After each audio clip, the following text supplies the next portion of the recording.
여러분 해피 뉴 이어.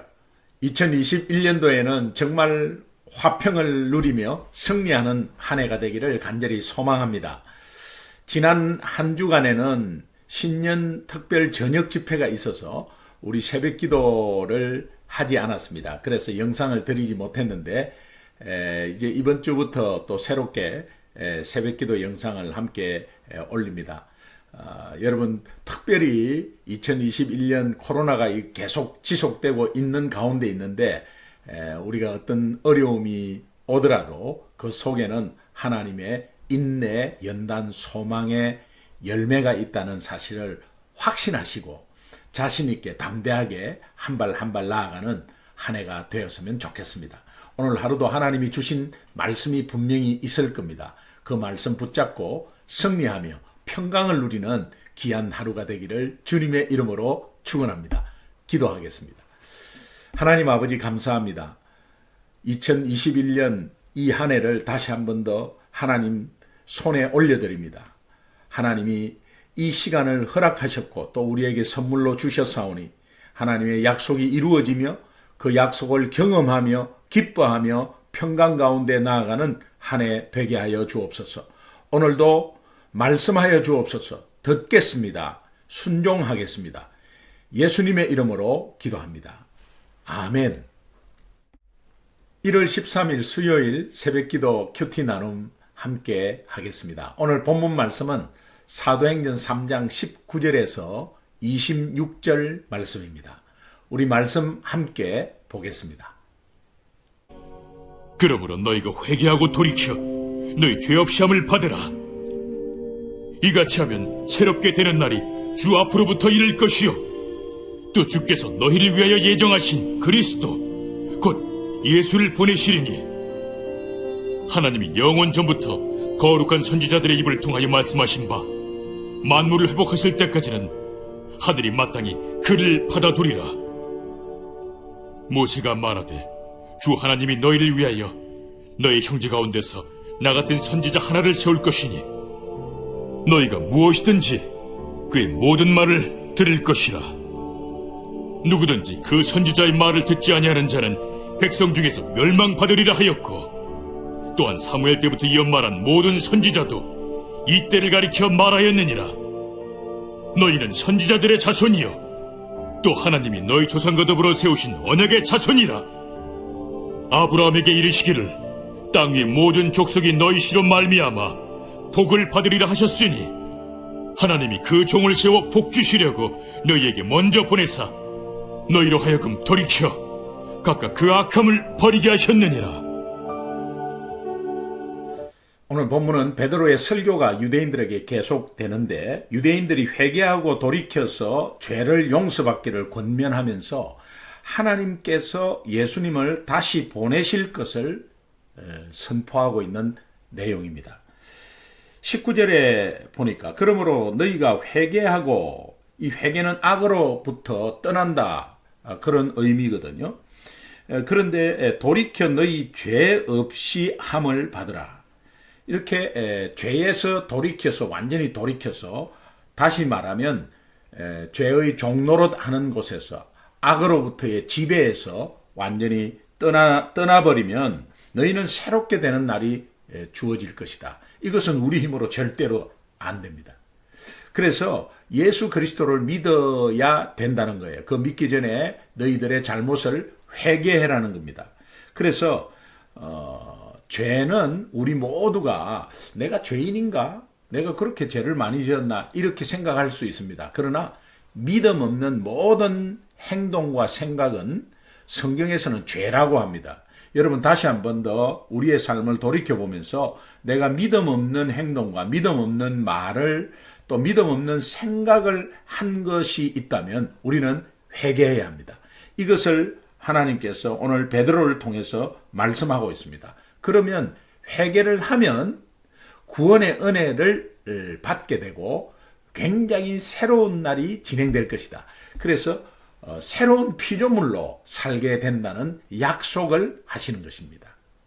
20절에 보니까 또 주께서 너희를 위하여 예정하신 그리스도 곧 예수를 보내시리니 이 예수님이 다시 오신다는 것에 대해서 이야기하는데 여기에 예정하신 그리스도 이렇게 했습니다.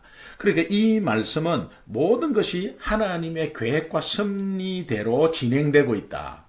오늘 어떠한 사건이 벌어지고 어떠한 일들이 벌어지고 코로나 사태로 힘들어하고 하지만 하나님은 하나님의 계획대로 계속해서 시간으로 진행되고 있다는 겁니다. 그러니까 다시 오실 예수님이 계속해서 약속이 이루어지고 있다는 거예요. 그래서 우리가 마라나타, 지금 주님이 오십니다 라는 게 맞아요.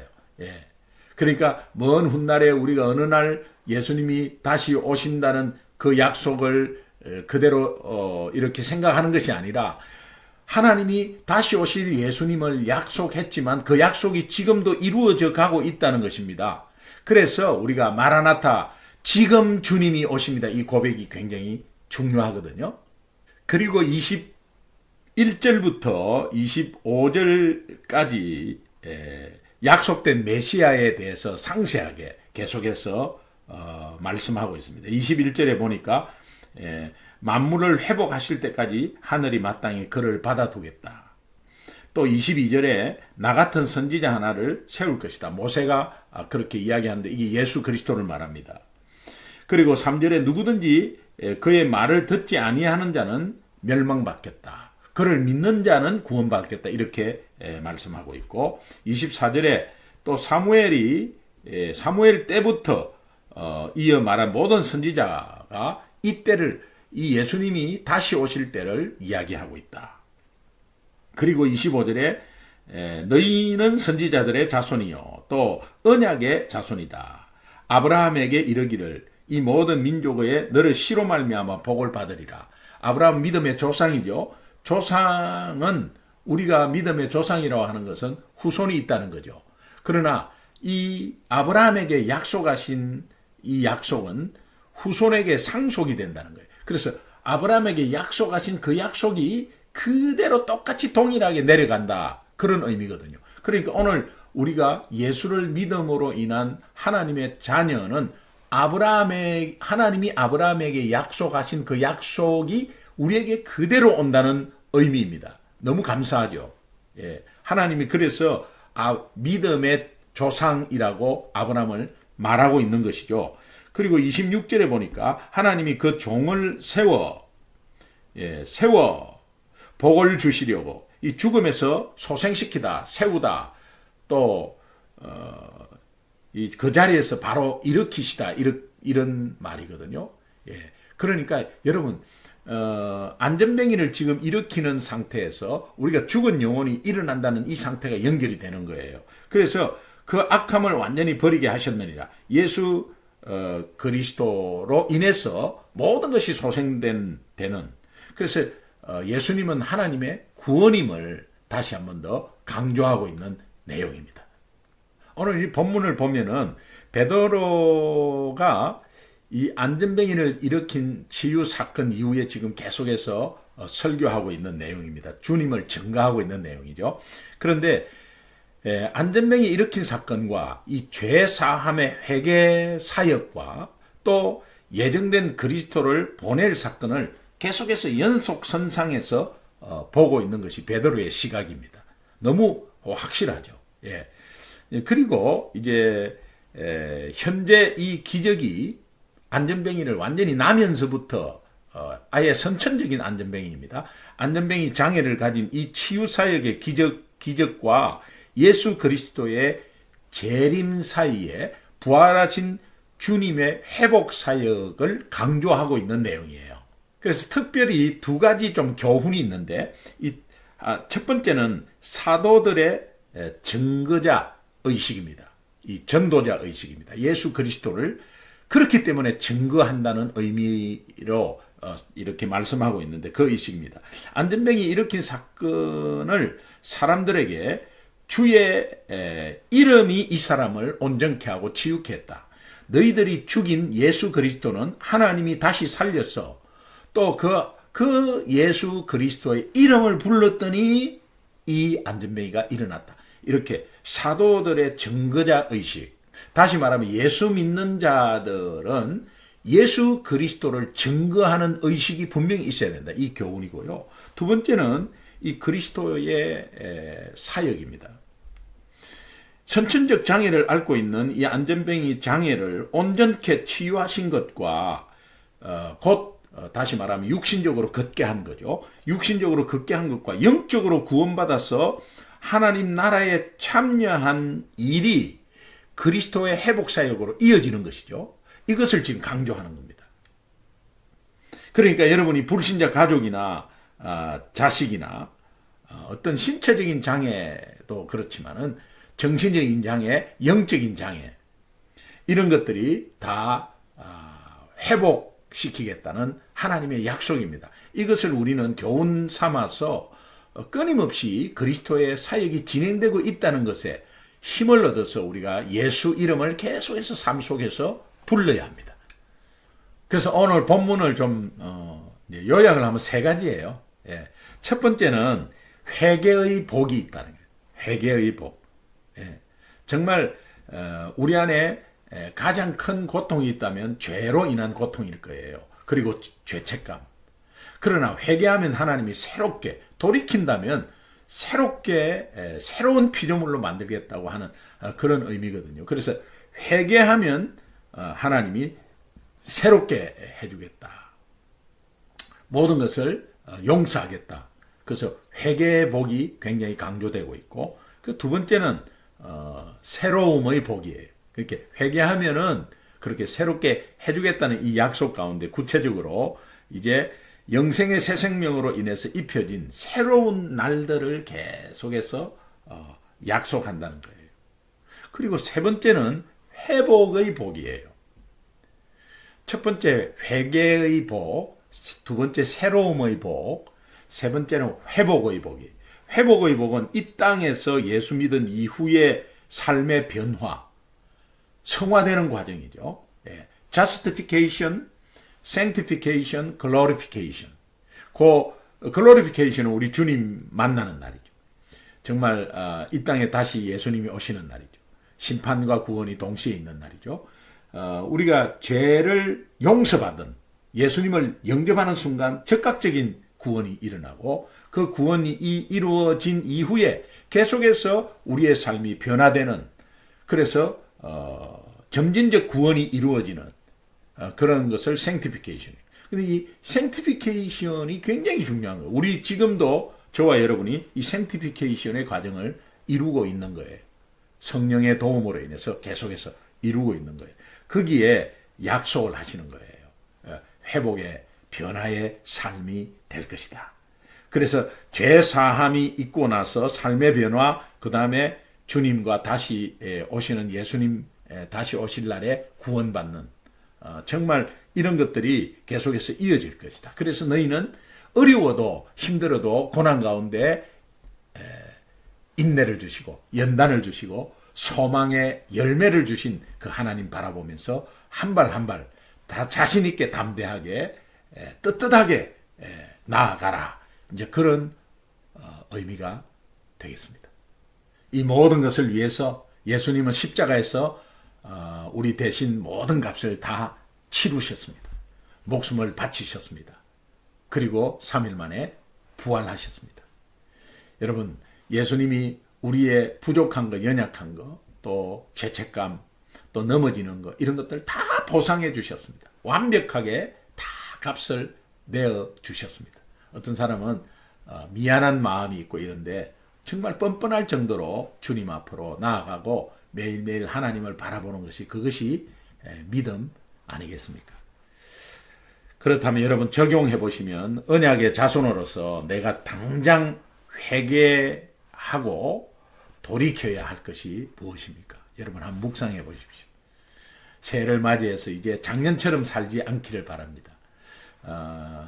우리가 정말 돌이켜야 할 죄가 무엇인지 제가 말씀드렸죠. 믿음으로 하지 않은 모든 생각과 행동은 다 죄라고 하나하나 좀 생각하면서 오늘 하루도 정리해 나가시기를 바랍니다. 그리고 다시 오실 예수님을 바라보면서 복음에 합당한 삶을 살기 위해서 우리가 무엇을 좀 결단해야 될 것인가. 여러분 저는 예수님을 자랑하는 거 이런 것도 결단해야 되겠고 또 정말 이제는 삶의 변화 정말 작년하고는 좀 달리 해야 되겠다는 내 의지를 좀 하나님 앞에 내어놓는 그런 시간들이 되었으면 좋겠습니다. 여러분 어느 집사님이 이렇게 구역예배 참석을 했는데 구역예배 참석하면서 이제 집사님이 가난했던 모양이에요. 그런데 이제 그 딸이 음대 지원을 하는데 좀 뭔가 부족한 점이 있어서 연습을 해야 되고 그 연습에 지도를 조금만 해주면 참 잘할 것 같은데 그 돈이 없어서 레슨을 시키지 못하고 있다고 기도 제목을 내었나 봐요. 그래서 좀 연습 없어도 좀 입시 시험에 좀 잘 치르면 좋겠다. 이렇게 기도 제목을 냈는데 그 모임 하고 나서 며칠 뒤에 구역원 중에 한 분이 이렇게 정말 하나님이 뭔가 감동을 하셔서 굉장히 잘하는 유명한 피아노 학원인데 거기에 내가 원장님한테 좀 말해놨다고 2주 동안의 레슨을 가서 좀 받으라고 잘 말해놨다고 이제 그렇게 말하더래요. 너무 감사해가지고 이 딸이 이제 그 레슨 학원에 가서 뭔가 코치를 받았어요. 근데 이 딸이 와서 엄마 나 너무 미안해가지고 너무 잘 가르쳐 주시는데 너무 미안해가지고 갈 수가 없다고 좀 가기가 다른 사람들은 다 돈 내고 가는데 자기는 공짜로 받으려니까 너무 미안하다고 그러면서 그 부모도 그렇게 또 미안하더래요. 그래서 한 이틀 3일 뭐 가다가 미안해서 못 갔답니다. 그 2주 동안에 가기가 그래서 이제 못 가고 뭐 혼자서 막 연습하고 있는데 그 구역원이 전화가 와갖고 집사님 어떻게 따님 잘 지금 지도 받고 있냐고 그랬더니 아유 집사님 너무 감사한데 2주 동안은 도저히 미안해서 못 가겠다고 그 학원에 그 원장님도 너무 잘해주시고 해갖고 공짜로 배운다는 게 이게 참 너무 미안하다고 그냥 집에서 연습하기로 했다고 그렇게 말했대요. 그때 그 집사님 그 구역원 중에 집사님 전화 온 집사님이 아이고 집사님 2주 동안에 제가 피아노 레슨비를 다 지불했는데요. 이렇게 하더랍니다. 여러분 이 말을 제가 좀 듣고 연결된 게 있었어요. 우리가 죄책감으로 아니면 미안해서 또 숨어버리고 또 죄송해서 숨어버리고 자책감에 자괴감에 무너지고 이렇게 하는데 그 모든 것들을 예수님이 십자가에서 다 지불하셨어요. 하나님이 이렇게 우리에게 말할 수 있어요. 내가 그거 다 지불했는데 이렇게 했을 때 여러분 어떻게 했어요? 정말 감사와 감격밖에는 없습니다. 오늘 우리가 어떠한 상황 가운데서도 감사와 감격으로 하나님을 바라보아야 할 때라고 생각합니다. 분명한 것은 달라져야 한다는 거예요. 오늘도 승리하기를 주님의 이름으로 축원합니다.